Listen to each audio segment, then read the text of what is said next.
ದಾವೀದನು ಸಿಂಹಾಸನದಲ್ಲಿ ಕುಳಿತಿದ್ದನು. ತನ್ನ ಪಾಪಗಳು ಯಾರಿಗೂ ಗೊತ್ತಿಲ್ಲ, ನಾನು ಅದನ್ನು ಚೆನ್ನಾಗಿ ಅಡಗಿಸಿಕೊಂಡಿದ್ದೇನೆ ಎಂದು ನೆನೆಸುವಾಗ ಅವನ ಮನಸ್ಸಾಕ್ಷಿ ಅವನನ್ನು ಚುಚ್ಚತೊಡಗಿತು. ನಾವು ಹೀಗೆ ಇದ್ದೇವೆಯೋ? ಇವತ್ತು ತಿಳಿದುಕೊಳ್ಳೋಣ.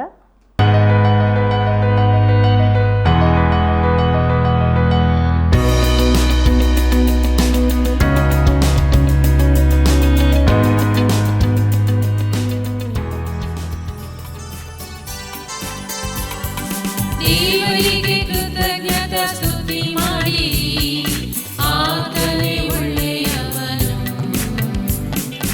ಆತನ ಕೃಪೆಯು ಶಾಶ್ವತವೇ, ಸ್ತುತಿಗನ ಮಹಿಮೆ ಎಂದೆಂದಿಗೂ, ಆತನ ಕೃಪೆಯು ಶಾಶ್ವತವೇ, ಸ್ತುತಿಗನ ಮಹಿಮೆ ಎಂದೆಂದಿಗೂ. ದೇವರ ಮಹತ್ಕಾರ್ಯ ವರ್ಣಿಸುವರಾರು, ಆತನ ಕೀರ್ತಿಸುವುದು ಯಾರಿಂದಾದೀತು? ಆಹಾ, ದೇವರ ಮಹತ್ಕಾರ್ಯ ವರ್ಣಿಸುವರಾರು, ಆತನ ಕೀರ್ತಿಸುವುದು ಯಾರಿಂದಾದೀತು? ಹಲ್ಲೆಲೂಯಾ, ಹಲ್ಲೆಲೂಯಾ, ಹಲ್ಲೆಲೂಯಾ, ಹಲ್ಲೆಲೂಯಾ, ಹಲ್ಲೆಲೂಯಾ, ಹಲ್ಲೆಲೂಯಾ, ಹಲ್ಲೆಲೂಯಾ, ಹಲ್ಲೆಲೂಯಾ.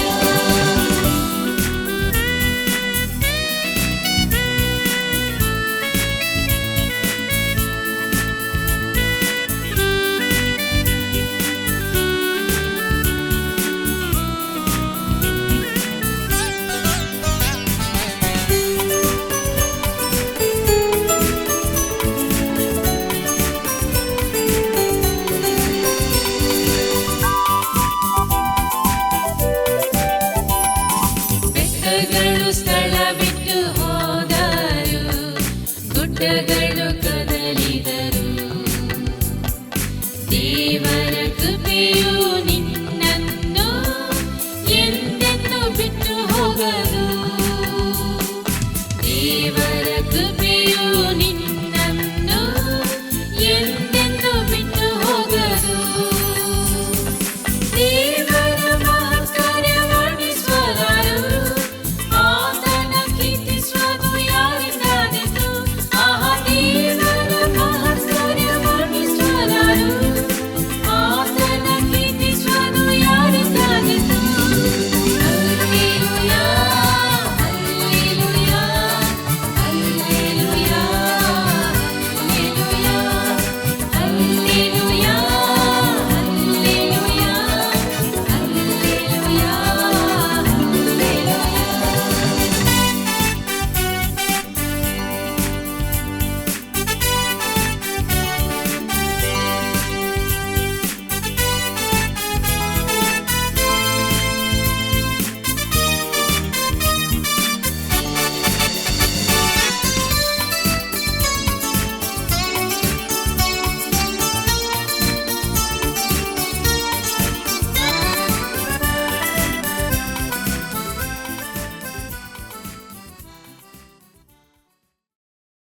ಆತ್ಮೀಯ ಸಹೋದರ ಸಹೋದರಿಯರೇ, ನಿಮ್ಮೆಲ್ಲರಿಗೂ ಪ್ರೀತಿಯ ವಂದನೆಗಳು. ಕಾರ್ಯಕ್ರಮ ವೀಕ್ಷಿಸಿ ತಾವೆಲ್ಲರೂ ಕರೆ ಮಾಡಿದ್ದೀರಿ.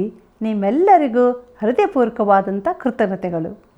ಪ್ರಿಯರೇ, ಈ ಲೋಕದಲ್ಲಿ ಪ್ರತಿಯೊಬ್ಬರೂ ಧನ್ಯರಾಗಬೇಕೆಂದು ಬಯಸ್ತಾರೆ.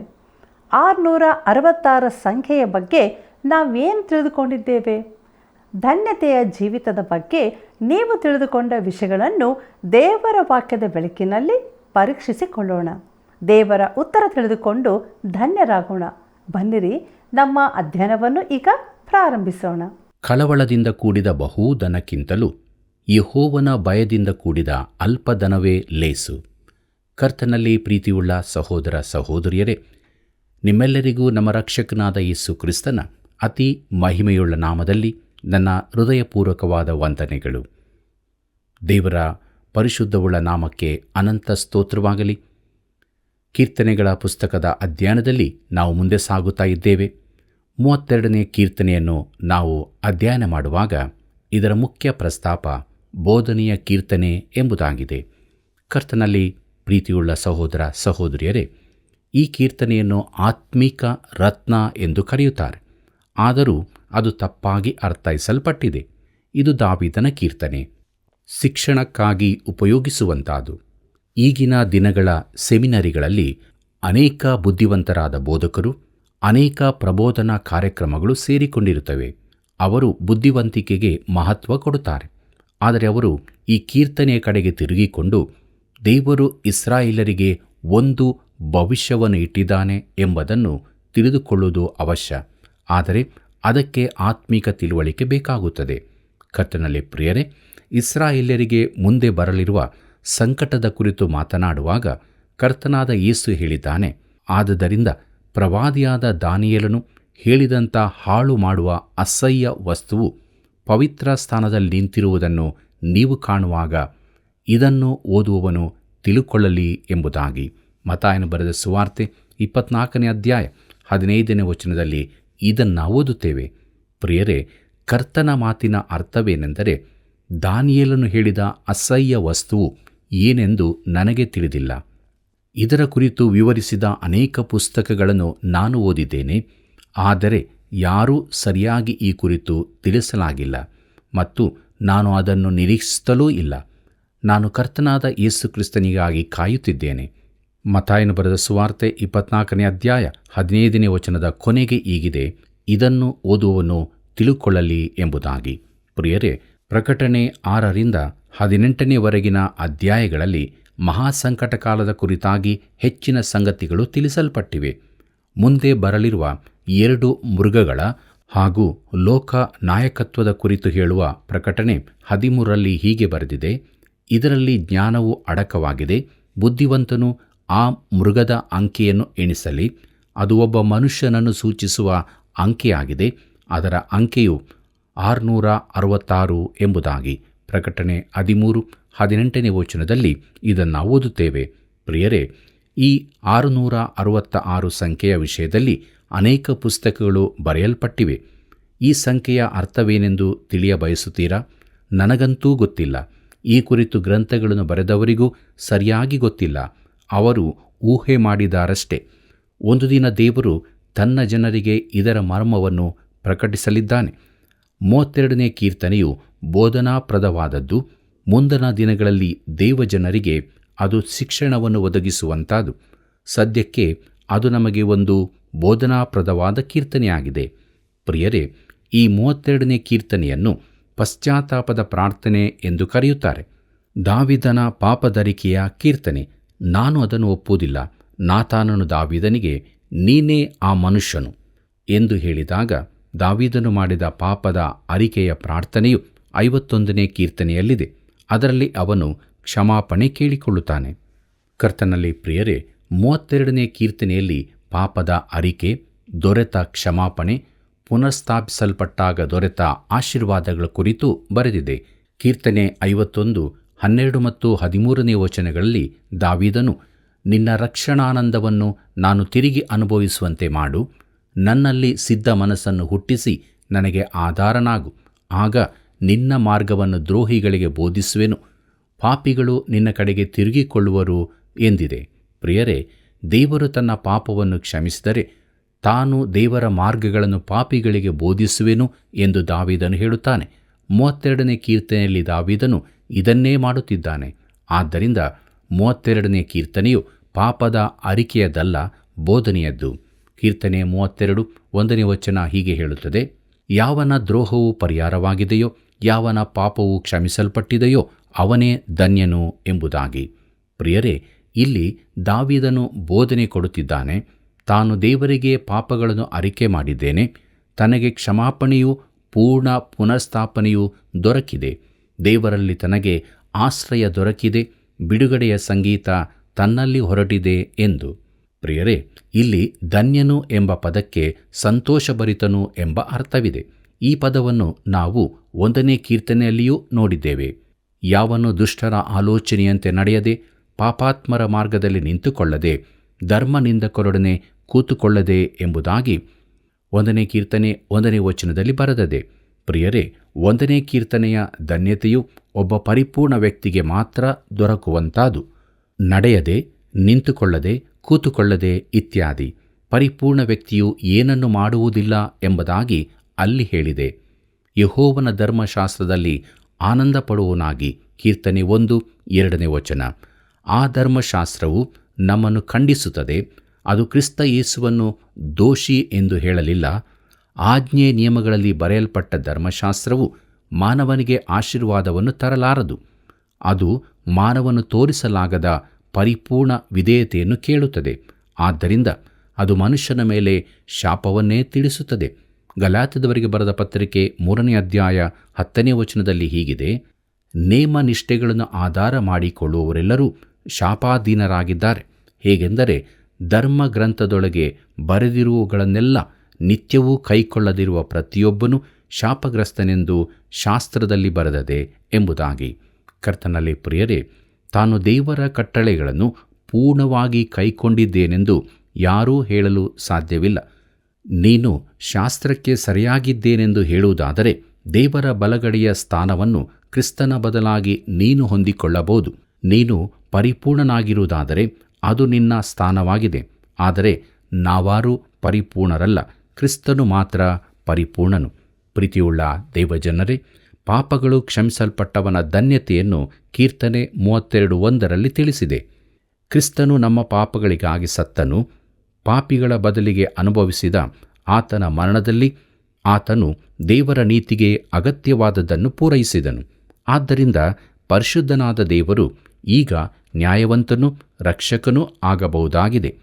ಯೇಸುವಿನ ಮೇಲೆ ನಂಬಿಕೆಯಿಡುವ ಪ್ರತಿಯೊಬ್ಬನನ್ನು ಆತನು ನೀತಿವಂತನೆಂದು ನಿರ್ಣಯಿಸಬಹುದಾಗಿದೆ. ಕ್ರಿಸ್ತನಲ್ಲಿ ಇಡಲ್ಪಟ್ಟ ನಂಬಿಕೆಯು ನೀತಿ ಎಂದು ಎಣಿಸಲ್ಪಡುತ್ತದೆ. ರೋಮಾಪುರದವರಿಗೆ ಬರೆದ ಪತ್ರಿಕೆ 4:5 ಹೀಗೆ ಓದುತ್ತೇವೆ: ಆದರೆ ಯಾವನೂ ಪುಣ್ಯಕ್ರಿಯೆಗಳನ್ನು ಮಾಡಿದವನಾಗಿರದೆ ಪಾಪಾತ್ಮರನ್ನು ನೀತಿವಂತರೆಂದು ನಿರ್ಣಯಿಸುವಾತನಲ್ಲಿ ನಂಬಿಕೆಯಿಡುತ್ತಾನೋ ಅವನ ನಂಬಿಕೆಯೇ ನೀತಿಯೆಂದು ಎಣಿಸಲ್ಪಡುವುದು ಎಂಬುದಾಗಿ. ಕರ್ತನಲ್ಲಿ ಪ್ರಿಯರೇ, ಹೀಗೆ ಆದಾಮನಿಂದ ಹಿಡಿದು ಹಳೆ ಒಡಂಬಡಿಕೆಯ ಸಾವಿರಾರು ವಿಶ್ವಾಸಿಗಳು ಕ್ರಿಸ್ತನ ಪೂರೈಸಲ್ಪಟ್ಟ ಕಾರ್ಯದ ನಿರೀಕ್ಷೆಯಲ್ಲಿದ್ದು ರಕ್ಷಿಸಲ್ಪಟ್ಟರು. ಪಾಪಗಳು ಕ್ಷಮಿಸಲ್ಪಟ್ಟಾತನ ಧನ್ಯತೆಯನ್ನು ದಾವೀದನು ಇಲ್ಲಿ ತಿಳಿಸುತ್ತಿದ್ದಾನೆ. ಕೀರ್ತನೆ 32:2 ಗಮನಿಸಿರಿ. ಅಲ್ಲಿ ಹೀಗೆ ಬರೆದದೆ: ಯೆಹೋವನು ಯಾವನ ಲೆಕ್ಕಕ್ಕೆ ಅಪರಾಧವನ್ನು ಎಣಿಸುವುದಿಲ್ಲವೋ, ಯಾವನ ಹೃದಯದಲ್ಲಿ ಕಪಟವಿರುವುದಿಲ್ಲವೋ ಅವನು ಧನ್ಯನು ಎಂಬುದಾಗಿ. ಕರ್ತನಲ್ಲಿ ಪ್ರೀತಿಯುಳ್ಳ ದೇವಜನರೇ, ಕ್ರಿಸ್ತನಲ್ಲಿ ನಂಬಿಕೆ ಇಡುವವನ ಮೇಲೆ ದೇವರು ಪಾಪದ ಲೆಕ್ಕವನ್ನು ಹಾಕುವುದಿಲ್ಲ. ಆ ಪಾಪವು ಕ್ರಿಸ್ತನ ಮೇಲೆ ಹಾಕಲ್ಪಟ್ಟಿತ್ತು. ರೋಮಾಪುರದವರಿಗೆ ಬರೆದ ಪತ್ರಿಕೆ 4:25 ಹೀಗೆ ಓದುತ್ತೇವೆ: ದೇವರು ಆತನನ್ನು ನಮ್ಮ ಅಪರಾಧಗಳ ನಿಮಿತ್ತ ಮರಣಕ್ಕೆ ಒಪ್ಪಿಸಿಕೊಟ್ಟು ನಮಗೆ ನೀತಿವಂತರೆಂಬ ನಿರ್ಣಯವು ಉಂಟಾಗುವ ನಿಮಿತ್ತ ಜೀವದಿಂದ ಎಬ್ಬಿಸಿದನು ಎಂಬುದಾಗಿ. ಕರ್ತನಲ್ಲಿ ಪ್ರಿಯರೇ, ಆತನು ಪಾಪವನ್ನರಿಯಲಿಲ್ಲ, ಆದರೆ ನಮಗಾಗಿ ಪಾಪವಾಗಿ ಮಾಡಲ್ಪಟ್ಟನು. ನಾವು ಆತನಲ್ಲಿ ದೇವರಿಗೆ ನೀತಿ ಸ್ವರೂಪಿಗಳಾದೆವು. ದೇವರು ಕ್ರಿಸ್ತನಲ್ಲಿ ನಮಗೆ ಎಂಥ ಅದ್ಭುತ ಸಂಗತಿಯನ್ನು ಮಾಡಿದ್ದಾನೆ! ಪಾಪವನ್ನು ಅಡಗಿಸಿಕೊಳ್ಳುವುದಕ್ಕೆ ತಾನು ಮಾಡಿದ ಪ್ರಯತ್ನಗಳ ಕುರಿತು ದಾವೀದನು ಹೇಳುತ್ತಾನೆ. ಕೀರ್ತನೆ 32:3 ಹೀಗೆ ಹೇಳುತ್ತದೆ: ನಾನು ನನ್ನ ಪಾಪವನ್ನು ಅರಿಕೆ ಮಾಡದೇ ಇದ್ದಾಗ ದಿನವೆಲ್ಲ ನರಳುವುದರಿಂದ ನನ್ನ ಎಲುಬುಗಳು ಸವೆದು ಹೋಗುತ್ತಿದ್ದವು ಎಂಬುದಾಗಿ. ಕರ್ತನಲ್ಲಿ ಪ್ರಿಯರೇ, ಅವನು ಸಿಂಹಾಸನದಲ್ಲಿ ಕುಳಿತಿದ್ದನು. ತನ್ನ ಸುತ್ತಲಿನ ಜನರ ಕಡೆಗೆ ನೋಡಿ, ಇಲ್ಲಿ ಯಾರಿಗೂ ನಾನು ಏನು ಮಾಡಿದ್ದೇನೆಂಬುದು ತಿಳಿದಿಲ್ಲ, ನನ್ನ ಪಾಪಗಳು ಯಾರಿಗೂ ತಿಳಿದಿಲ್ಲ. ನಾನು ಅದನ್ನು ಚೆನ್ನಾಗಿ ಅಡಗಿಸಿದ್ದೇನೆ ಎಂದು ನೆನೆಸಿರಬಹುದು. ಆದರೆ ಅವನ ಮನಸ್ಸಾಕ್ಷಿ ಅವನನ್ನು ಚುಚ್ಚತೊಡಗಿತು, ಅವನ ಎಲುಬುಗಳು ಅವನನ್ನು ಹಂಗಿಸತೊಡಗಿದವು ಎಂದು ಹೇಳುತ್ತಿದ್ದಾನೆ. ಅವನು ಕ್ಷೀಣನಾಗತೊಡಗಿದನು. ಅವನೊಂದಿಗಿದ್ದ ಸ್ನೇಹಿತರು ಕಳವಳಗೊಂಡರು. ಅವನು ವೈದ್ಯರ ಬಳಿಗೆ ಹೋಗಬೇಕೆಂದು ಅಭಿಪ್ರಾಯಪಟ್ಟರು. ಅವನಿಗೇನೋ ಕಾಯಿಲೆ ಬಂದಿದೆ ಎಂದು ತಿಳಿದರು. ಆದರೆ ಅವನು ತನ್ನೊಳಗಿನ ಈ ಸಂಕಟವನ್ನು ದಿನಾಲೂ ಅನುಭವಿಸುತ್ತಲೇ ಇದ್ದನು. ಕೀರ್ತನೆ 32:4 ಗಮನಿಸಿರಿ. ಅಲ್ಲಿ ಹೀಗೆ ಬರೆದದೆ: ಹಗಲಿರುಳು ನಿನ್ನ ಶಿಕ್ಷಾಹಸ್ತವು ನನ್ನ ಮೇಲೆ ಭಾರವಾಗಿತ್ತು. ಬೇಸಿಗೆಯ ನೀರಿನಂತೆ ನನ್ನ ಶರೀರದ ಸಾರವೆಲ್ಲ ಬತ್ತಿ ಹೋಯಿತು ಎಂಬುದಾಗಿ. ಪ್ರಿಯ ಮಿತ್ರನೇ, ನೀನು ದೇವರ ಮಗುವಾಗಿದ್ದು ಪಾಪ ಮಾಡಿದರೆ ಅದರಿಂದ ತಪ್ಪಿಸಿಕೊಳ್ಳಲಾರಿ. ರಕ್ಷಿಸಲ್ಪಟ್ಟವನಿಗೂ ರಕ್ಷಿಸಲ್ಪಡದವನಿಗೂ ಇರುವ ವ್ಯತ್ಯಾಸ ಇದೆ. ನೀನು ಅವಿಶ್ವಾಸಿಯಾಗಿರುವುದಾದರೆ ನಿನ್ನ ಪಾಪದಿಂದ ಸದ್ಯಕ್ಕೆ ತಪ್ಪಿಸಿಕೊಳ್ಳಬಹುದು. ಆದರೆ ಒಬ್ಬ ದೇವರ ಮಗುವು ಹಾಗೆ ತಪ್ಪಿಸಿಕೊಳ್ಳಲಾಗದು. ದಾವೀದನ ಮೇಲೆ ದೇವರ ಹಸ್ತವು ರಾತ್ರಿಯಾಗಲು ಭಾರವಾಗಿತ್ತು. ಪೌಲನು ಹೇಳುತ್ತಾನೆ, ನಮ್ಮನ್ನು ನಾವೇ ವಿಚಾರಿಸಿಕೊಂಡರೆ ನ್ಯಾಯ ವಿಚಾರಣೆಗೊಳಗಾಗುವುದಿಲ್ಲ. ಆದರೆ ನಾವು ಕರ್ತನ ನ್ಯಾಯ ವಿಚಾರಣೆಗೆ ಒಳಗಾಗಿರಲಾಗಿ ಆತನು ಇವರಿಗೆ ಲೋಕದವರ ಸಂಗಡ ಅಪರಾಧಿಗಳೆಂಬ ನಿರ್ಣಯವಾಗಬಾರದೆಂದು ನಮ್ಮನ್ನು ಶಿಕ್ಷಿಸುತ್ತಾನೆ ಎಂಬುದಾಗಿ. ಕೊರಿಂಥದವರಿಗೆ ಬರೆದ ಮೊದಲನೇ ಪತ್ರಿಕೆ 11ನೇ ಅಧ್ಯಾಯ 31 ಮತ್ತು 32ನೇ ವಚನಗಳಲ್ಲಿ ಇದನ್ನು ಓದುತ್ತೇವೆ. ಕರ್ತನಲ್ಲಿ ಪ್ರಿಯರೇ, ನಾವು ನಮ್ಮನ್ನು ವಿಚಾರಿಸಿಕೊಳ್ಳದಿದ್ದರೆ ದೇವರೇ ನಮಗೆ ನ್ಯಾಯ ತೀರಿಸುತ್ತಾನೆ. ದೇವರು ತನ್ನ ಮಗನನ್ನು ತಾನೇ ದಂಡಿಸುತ್ತಾನೆ. ಪ್ರೀತಿಯುಳ್ಳ ಸಹೋದರ ಸಹೋದರಿಯರೇ, ದಾವೀದನು ಪಾಪ ಮಾಡಿದ ಬಳಿಕ ಅವನನ್ನು ಖಂಡಿಸುವುದಕ್ಕಾಗಿ ಪ್ರವಾದಿಯಾದ ನಾತಾನನು ಅವನ ಬಳಿಗೆ ಬರುತ್ತಾನೆ. ದಾವೀದನೇ, ನಿನಗೊಂದು ಕತೆ ಹೇಳುತ್ತೇನೆ ಎನ್ನುತ್ತಾನೆ. ಆ ಕತೆ ಹೀಗಿದೆ. ಒಂದು ಊರಿನಲ್ಲಿ ಇಬ್ಬರು ಮನುಷ್ಯರಿದ್ದರು. ಒಬ್ಬನು ಐಶ್ವರ್ಯವಂತನು, ಇನ್ನೊಬ್ಬನು ಬಡವನು. ಐಶ್ವರ್ಯವಂತನಿಗೆ ಬಹಳ ಕುರಿದನಗಳಿದ್ದವು. ಬಡವನಿಗೆ ಒಂದು ಕುರಿಮರಿಯ ಹೊರತು ಬೇರೇನೂ ಇರಲಿಲ್ಲ. ಅವನು ಅದನ್ನು ಕೊಂಡುಕೊಂಡು ಸಾಕುತ್ತಿದ್ದನು. ಅದು ದೊಡ್ಡದಾಗುವವರೆಗೆ ಮಗಳಂತೆ ಅವನ ಸಂಗಡಲೂ ಅವನ ಮಕ್ಕಳ ಸಂಗಡಲೂ ಇದ್ದುಕೊಂಡು ಅವನೊಡನೆ ರೊಟ್ಟಿ ತಿನ್ನುತ್ತಾ ಅವನ ಪಾತ್ರೆಯಲ್ಲೇ ನೀರು ಕುಡಿಯುತ್ತಾ ಇತ್ತು. ಅವನ ಎದೆಯ ಮೇಲೆ ಒರಗಿಕೊಂಡು ನಿದ್ರೆ ಮಾಡುತ್ತಿತ್ತು. ಒಂದು ದಿವಸ ಐಶ್ವರ್ಯವಂತನ ಮನೆಗೆ ಒಬ್ಬ ಪ್ರಯಾಣಿಕನು ಬಂದನು. ಆಗ ಐಶ್ವರ್ಯವಂತನು ತನ್ನ ಕುರಿದನಗಳಿಂದ ಏನೂ ತೆಗೆದುಕೊಳ್ಳ ಮನಸ್ಸಿಲ್ಲದೆ ಆ ಬಡವನ ಕುರಿಮರಿಯನ್ನು ಹಿಡಿದು ಅತಿಥಿಗೋಸ್ಕರ ಅದನ್ನು ಅಡಿಗೆ ಮಾಡಿಸಿದನು ಎಂಬುದೇ. ಇದನ್ನು ಕೇಳಿ ದಾವೀದನು ಆ ಮನುಷ್ಯನ ಮೇಲೆ ಬಹಳವಾಗಿ ಕೋಪಗೊಂಡು ನಾತಾನನಿಗೆ, ಆ ಮನುಷ್ಯನು ಸಾಯಲೇಬೇಕು, ಅವನು ಕರುಣೆಯಿಲ್ಲದೆ ಹೀಗೆ ಮಾಡಿದ್ದರಿಂದ ಆ ಕುರಿಮರಿಗಾಗಿ 4ರಷ್ಟು ಹಿಂದಕ್ಕೆ ಕೊಡಬೇಕು ಅಂದನು. ಆಗ ಅವನು ದಾವೀದನನ್ನು ನೋಡಿ, ಆ ಮನುಷ್ಯನು ನೀನೇ ಅಂದನು. 2ನೇ ಸಮುವೇಲ 12ನೇ ಅಧ್ಯಾಯ ಮೊದಲಿನ 7 ವಚನಗಳಲ್ಲಿ ಇದನ್ನು ಓದುತ್ತೇವೆ. ಆಗ ದಾವೀದನು ತನ್ನ ಪಾಪವನ್ನು ಒಪ್ಪಿಕೊಂಡು ಅರಿಕೆ ಮಾಡಿದನು. ಕೀರ್ತನೆ 32 5ನೇ ವಚನ ಹೀಗೆ ಹೇಳುತ್ತದೆ, ಹೀಗಿರುವಲ್ಲಿ ಯೆಹೋವನ ಸನ್ನಿಧಿಯಲ್ಲಿ ನನ್ನ ದ್ರೋಹವನ್ನು ಒಪ್ಪಿಕೊಳ್ಳುವೆನೋ ಅಂದುಕೊಂಡು ನನ್ನ ಪಾಪವನ್ನು ಮರೆಮಾಡದೆ ನಿನಗೆ ನನ್ನ ದೋಷವನ್ನು ತಿಳಿಸಿದೆನು. ನೀನು ನನ್ನ ಅಪರಾಧ ಪಾಪಗಳನ್ನು ಪರಿಹರಿಸಿಬಿಟ್ಟಿ ಎಂಬುದಾಗಿ. ಕರ್ತನಲ್ಲಿ ಪ್ರೀತಿಯುಳ್ಳ ದೇವಜನರೇ, ಇದು ನನಗೆ ನಿನಗೆ ಉತ್ತಮ ಪಾಠವಾಗಿದೆ ಅಲ್ಲವೇ? ನೀನು ದೇವರ ಅನ್ಯೋನ್ಯತೆಯಿಂದ ದೂರವಿರುವುದಾದರೆ ಅದನ್ನು ಸರಿಪಡಿಸುವ ಮಾರ್ಗವನ್ನು ದಾವೀದನು ಇಲ್ಲಿ ತಿಳಿಸುತ್ತಿದ್ದಾನೆ. ನಮ್ಮ ಪಾಪಗಳನ್ನು ಒಪ್ಪಿಕೊಂಡು ಅರಿಕೆ ಮಾಡಿದರೆ ಆತನು ನಂಬಿಗಸ್ತನೂ ನೀತಿವಂತನೂ ಆಗಿರುವುದರಿಂದ ನಮ್ಮ ಪಾಪಗಳನ್ನು ಕ್ಷಮಿಸಿಬಿಟ್ಟು ಸಕಲ ಅನೀತಿಯನ್ನು ಪರಿಹರಿಸಿ ನಮ್ಮನ್ನು ಶುದ್ಧಿ ಮಾಡುವನು ಎಂಬುದಾಗಿ ಯೋಹಾನ ಬರೆದ ಮೊದಲನೇ ಪತ್ರಿಕೆ 1ನೇ ಅಧ್ಯಾಯ 9ನೇ ವಚನದಲ್ಲಿ ಓದುತ್ತೇವೆ. ಮುಂದಕ್ಕೆ ನೋಡೋಣ. ಕೀರ್ತನೆ 32 6ನೇ ವಚನವನ್ನು. ಅಲ್ಲಿ ಹೀಗೆ ಬರೆದದೆ, ಇದರಿಂದ ಭಕ್ತರೆಲ್ಲರೂ ಸಕಾಲದಲ್ಲಿ ನಿನ್ನನ್ನು ಪ್ರಾರ್ಥಿಸಲಿ, ಮಹಾಪ್ರವಾಹವು ಅಂಥವರನ್ನು ಮುಟ್ಟುವುದೇ ಇಲ್ಲ ಎಂಬುದಾಗಿ. ಪ್ರೀತಿಯುಳ್ಳ ದೇವಜನರೇ, ಮಹಾಪ್ರವಾಹ ಎಂದು ದಾವೀದನು ಹೇಳುವಾಗ ಅವನು ನೋಹನ ಕಾಲದ ಜಲಪ್ರಳಯದ ಕುರಿತು ಹೇಳಿರಬಹುದು. ಜಲಪ್ರಳಯ ಉಂಟಾದಾಗ ನೋಹನು ನಾವೆಯೊಳಗಿದ್ದರಿಂದ ಅವನನ್ನು ಮೇಲಕ್ಕೆ ಎತ್ತಿತು. ದಂಡನೆಯ ಪ್ರವಾಹವು ನೋಹನನ್ನು ಮುಟ್ಟಲೇ ಇಲ್ಲ. ಈ ಭೂಮಿಯ ಮೇಲೆ ಇನ್ನೊಂದು ಮಹಾದಂಡನೆ ಬರಲಿದೆ. ಆದರೆ ಅದು ನೀರಿನ ಪ್ರವಾಹವಲ್ಲ, ಬೆಂಕಿಯ ಪ್ರವಾಹವಾಗಿರುತ್ತದೆ. ಅಂಥ ಸಮಯದಲ್ಲಿ ನೀನೇನು ಮಾಡಬಹುದು? ಪ್ರೀತಿಯುಳ್ಳ ದೇವಜನರೇ, ಕೀರ್ತನೆ 32 7ನೇ ವಚನ ಹೀಗೆ ಹೇಳುತ್ತದೆ, ನೀನೇ ನನಗೆ ಮರೆಯು, ನಿರಾಪಾಯವಾಗಿ ನನ್ನನ್ನು ಕಾಯುವಿ, ವಿಮೋಚನ ಧ್ವನಿಯಿಂದ ನನ್ನನ್ನು ಆವರಿಸಿಕೊಳ್ಳುತ್ತೀ ಎಂಬುದಾಗಿ. ಪ್ರೀತಿಯುಳ್ಳ ಸಹೋದರ ಸಹೋದರಿಯರೇ, ಈ ವಚನದ ಕೊನೆಗೆ ಸೆಲಾ ಎಂದಿದೆ. ಅದರ ಅರ್ಥ ನಿಂತು ನೋಡು, ಕೇಳು, ಏನು ಹೇಳಿದೆ ಎಂದು ಯೋಚಿಸು ಎಂಬುದಾಗಿದೆ. ಪ್ರಿಯರೇ, ಈ ಶಬ್ದ ಹೇಳಲ್ಪಟ್ಟಾಗ ಹಾಡುಗಾರರು, ಸಂಗೀತೋಪಕರಣಗಳು ಮೌನವಾಗುತ್ತವೆಂದು ನನ್ನ ಭಾವನೆ.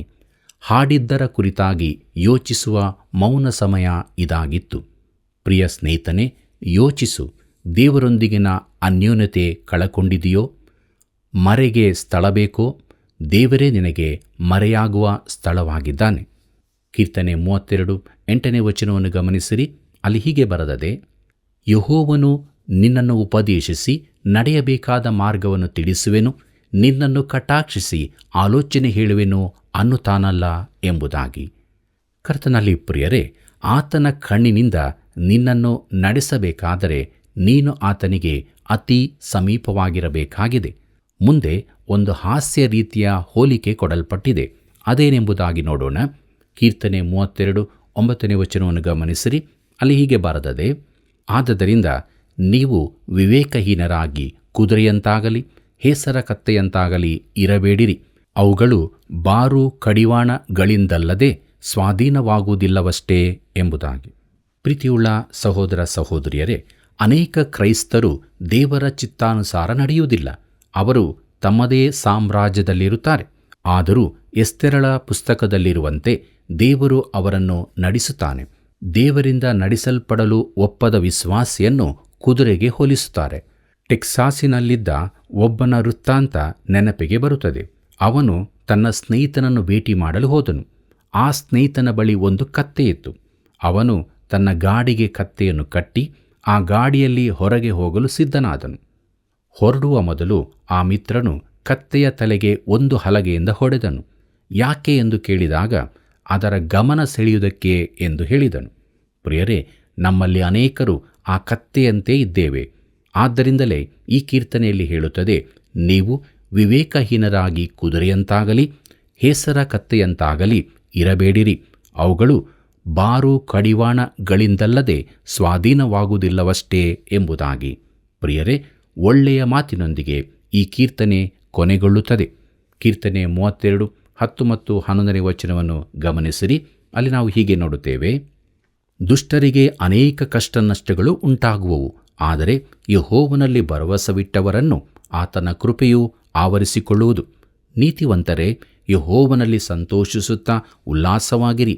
ಯಥಾರ್ಥ ಚಿತ್ತರೇ, ಆತನ ವಿಷಯದಲ್ಲಿ ಉತ್ಸಾಹಧ್ವನಿ ಮಾಡಿರಿ ಎಂಬುದಾಗಿ. ಪ್ರಿಯ ಸ್ನೇಹಿತನೇ, ನೀನು ಯಾರೇ ಆಗಿದ್ದರೂ ಎಲ್ಲೇ ಇದ್ದರೂ ಕರ್ತನಾದ ಯೇಸು ಕ್ರಿಸ್ತನನ್ನು ರಕ್ಷಕನನ್ನಾಗಿ ಅಂಗೀಕರಿಸಿರುವುದಾದರೆ ನೀನು ಬಹು ಸಂತೋಷದಿಂದ ನಿನ್ನ ಹೃದಯವನ್ನು ದೇವರ ಕಡೆಗೆ ಎತ್ತಬಹುದು. ಕರ್ತನಲ್ಲಿ ಪ್ರಿಯರೇ, ಮುಂದಕ್ಕೆ ನಾವು 33ನೇ ಕೀರ್ತನೆಯನ್ನು ಅಧ್ಯಯನ ಮಾಡೋಣ. ಇದರ ಮುಖ್ಯ ಪ್ರಸ್ತಾಪ ವಿಮೋಚನೆ ಹೊಂದಿದ ಜನರಿಂದ ಸ್ತೋತ್ರದ ಹಾಡು ಎಂಬುದಾಗಿದೆ. ಪ್ರಿಯರೇ, ಈ ಕೀರ್ತನೆಯಲ್ಲಿ ಬಿಡುಗಡೆಗೊಂಡವರ ಸ್ತುತಿಯೂ ಇದೆ. ದೇವರನ್ನು ಸೃಷ್ಟಿಕರ್ತನಾಗಿಯೂ ಅರಸನಾಗಿಯೂ ಸ್ತುತಿಸಲಾಗಿದೆ. ಆತನ ಗಂಭೀರ ಹಾಗೂ ಅಸಮಾನವಾದ ಕೃಪೆಗಾಗಿ ಆತನನ್ನು ಸ್ತುತಿಸಲಾಗಿದೆ. ಮೊದಲನೇ ಬಾರಿಗೆ ಇಲ್ಲಿ ಸಂಗೀತದ ಉಪಕರಣಗಳನ್ನು ಹೆಸರಿಸಲಾಗಿದೆ.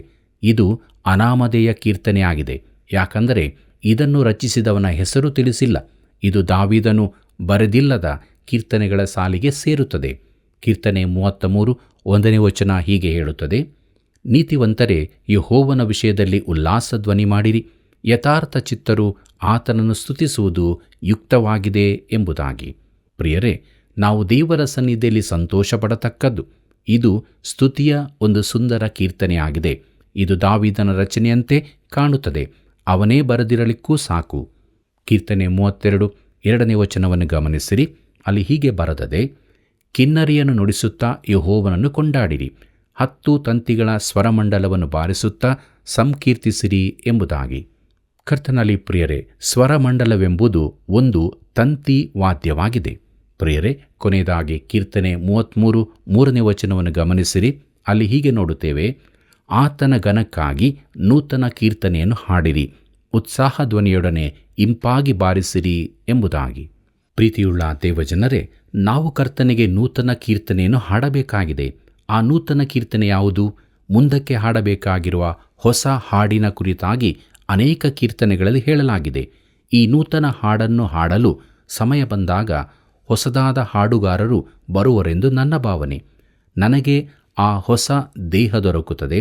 ಆಗ ನಾನು ಕೂಡ ಹಾಡಲು ಸಾಧ್ಯವಾಗುತ್ತದೆ. ಪರಲೋಕದಲ್ಲಿ ಕರ್ತನು ನನ್ನನ್ನು ಹಾಡಲು ಬಿಡಬಹುದು. ಕರ್ತನಲ್ಲಿ ಪ್ರಿಯರೇ, ಈ ವಚನದಲ್ಲಿ ಇಂಪಾಗಿ ಬಾರಿಸಿರಿ ಎಂದು ಹೇಳಲಾಗಿದೆ. ಪ್ರಿಯ ಸ್ನೇಹಿತನೇ, ನೀನು ಒಂದು ಜನಸಂದಣಿಯ ಎದುರು ಹಾಡಬೇಕಾದರೆ ಸುಂದರವಾಗಿ ಹಾಡಬೇಕಾಗುತ್ತದೆ. ಸಭೆಗಳಲ್ಲಿನ ಹಾಡುವಿಕೆ ಅತೀ ಕೆಟ್ಟದ್ದಾಗಿರುತ್ತದೆ. ಅನೇಕ ಸಭೆಗಳನ್ನು ನಾನು ಸಂದರ್ಶಿಸುತ್ತೇನೆ. ಹೆಚ್ಚಿನ ಸಭೆಗಳಲ್ಲಿ ಹಾಡುವ ವರ ಇಲ್ಲದವರು ಹಾಡುತ್ತಾರೆ. ಪ್ರಿಯನೇ, ನೀನು ಸಂಗೀತದ ತರಬೇತಿ ಹೊಂದಿಲ್ಲದಿರಬಹುದು, ಆದರೆ ಪವಿತ್ರಾತ್ಮನು ನಿನಗೆ ಹಾಡುವ ವರ ಕೊಟ್ಟಿರುವುದಾದರೆ ಅದನ್ನು ಸಭೆಯನ್ನು ಕಟ್ಟುವುದಕ್ಕಾಗಿ ಆತನು ಉಪಯೋಗಿಸಬಲ್ಲನು. ಇಲ್ಲವಾದರೆ ನಿನ್ನ ಪ್ರಯತ್ನವೆಲ್ಲ ವ್ಯರ್ಥವೇ ಸರಿ. ನೀನು ಹಾಡುವ ವರವಿಲ್ಲದಿದ್ದರೆ ಸುಮ್ಮನೆ ಹಾಡಲು ಪ್ರಯತ್ನಿಸಬೇಡ. ಪ್ರೀತಿಯುಳ್ಳ ದೇವಜನರೇ, ದೇವರು ನಮಗೆ ಕೊಟ್ಟಂಥ ವರತಲಾಂತುಗಳನ್ನು ದೇವರ ಮಹಿಮೆಗಾಗಿಯೂ ಇತರರ ಪ್ರಯೋಜನಾರ್ಥವಾಗಿಯೂ ನಾವು ಉಪಯೋಗಿಸಿಕೊಳ್ಳಬೇಕು. ಅದಕ್ಕೆ ದೇವರಾತ್ಮನ ಬಲವು ಬೇಕಾಗುತ್ತದೆ. ಆದ್ದರಿಂದ ದೇವರಾತ್ಮನ ಸಹಾಯವನ್ನು ಬೇಡಿಕೊಳ್ಳುತ್ತಾ ನಮಗೆ ಕೊಟ್ಟಂಥ ತಲಾಂತುಗಳ ಮೂಲಕವಾಗಿ ದೇವರನ್ನು ಮಹಿಮೆಪಡಿಸೋಣ. ಹೀಗಾಗುವಂತೆ ದೇವರು ತಾನೇ ಸಹಾಯ ಮಾಡಿ ನಡೆಸಲಿ. ಕರ್ತನ ಕೃಪೆಯು ಸದಾ ನಿಮ್ಮ ಸಂಗಡ ಇರಲಿ.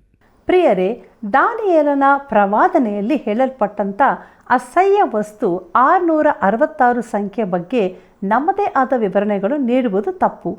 ದೇವರು ತಾನೇ ತಕ್ಕ ಸಮಯದಲ್ಲಿ ಅದನ್ನು ತಿಳಿಯಪಡಿಸುತ್ತಾನೆ. ನಾವು ಹೊಂದಿದ ಜ್ಞಾನ, ಐಶ್ವರ್ಯ, ಈ ಲೋಕದ ಯಾವ ಸಂಗತಿಗಳಿಂದಲೂ ನಾವು ಧನ್ಯರಾಗುವುದಿಲ್ಲ. ನಮ್ಮ ಪಾಪ ಅಪರಾಧಗಳು ಕ್ಷಮಿಸಲ್ಪಟ್ಟು ಕಪಟವಿಲ್ಲದ ಹೃದಯವುಳ್ಳವರಾಗಿ ಜೀವಿಸುವುದೇ ಧನ್ಯತೆಯ ಜೀವಿತ. ಇಂತಹ ಜೀವನವನ್ನು ದಿನಾಲೂ ನಾವೆಲ್ಲರೂ ಮಾಡೋಣವೇ? ಬನ್ನಿರಿ, ಪ್ರಾರ್ಥನೆಯನ್ನು ಮಾಡೋಣ. ಕೃಪೆಯಲ್ಲಿ ಐಶ್ವರ್ಯವುಳ್ಳಂಥ ನಮ್ಮ ತಂದೆಯಾದ ದೇವರೇ, ಈ ಒಂದು ಶ್ರೇಷ್ಠವಾದಂಥ ಸಮಯಕ್ಕಾಗಿ ಸ್ತೋತ್ರ. ದಾವೀದನ ಜೀವಿತದ ಮೂಲಕ ನಮಗೆ ನೀನು ಕಲಿಸ್ತಾ ಇರುವಂಥ ಆತ್ಮೀಯ ಸತ್ಯಗಳಿಗಾಗಿ ಸ್ತೋತ್ರ. ಹೌದು ಕರ್ತನೆ, ದಾವೀದನು ತನ್ನ ಪಾಪವನ್ನು ಮುಚ್ಚಿಕೊಂಡು ಎಷ್ಟು ಕಷ್ಟಪಟ್ಟನು. ಪ್ರಿಯ ವೀಕ್ಷಕ ಬಾಂಧವರನ್ನು ಆಶೀರ್ವದಿಸು. ಅವರು ಸಹ ಪಾಪಗಳನ್ನು ಒಪ್ಪಿ ಅರಿಕೆ ಮಾಡಿ ನಿನ್ನಲ್ಲಿ ಕ್ಷಮಾಪಣೆ ಹೊಂದಿ ನೂತನ ಜೀವಿತವನ್ನು ಹೊಂದಲು ಸಹಾಯ ಮಾಡು.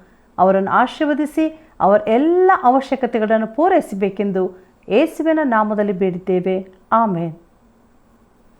ಪ್ರಿಯ ವೀಕ್ಷಕರೇ, ಈ ಕಾರ್ಯಕ್ರಮದ ಬಗ್ಗೆ ನಿಮ್ಮ ಪ್ರಿಯರು, ಸ್ನೇಹಿತರೊಂದಿಗೆ ಹಂಚಿಕೊಂಡಿದ್ದೀರಾ? ಅವರು ಎಲ್ಲಿದ್ದರೂ ದೇವರ ವಾಕ್ಯ ಅವರಿಗೆ ದೊರೆಯುವುದರಿಂದ ಹಿಂದೆ ಹಂಚಿಕೊಳ್ಳಿರಿ. ಪ್ರೋತ್ಸಾಹದಾಯಕ ಕರೆಗಳನ್ನು ಮಾಡಿರಿ. ಮತ್ತೆ ಭೇಟಿಯಾಗೋಣ. ವಂದನೆಗಳು.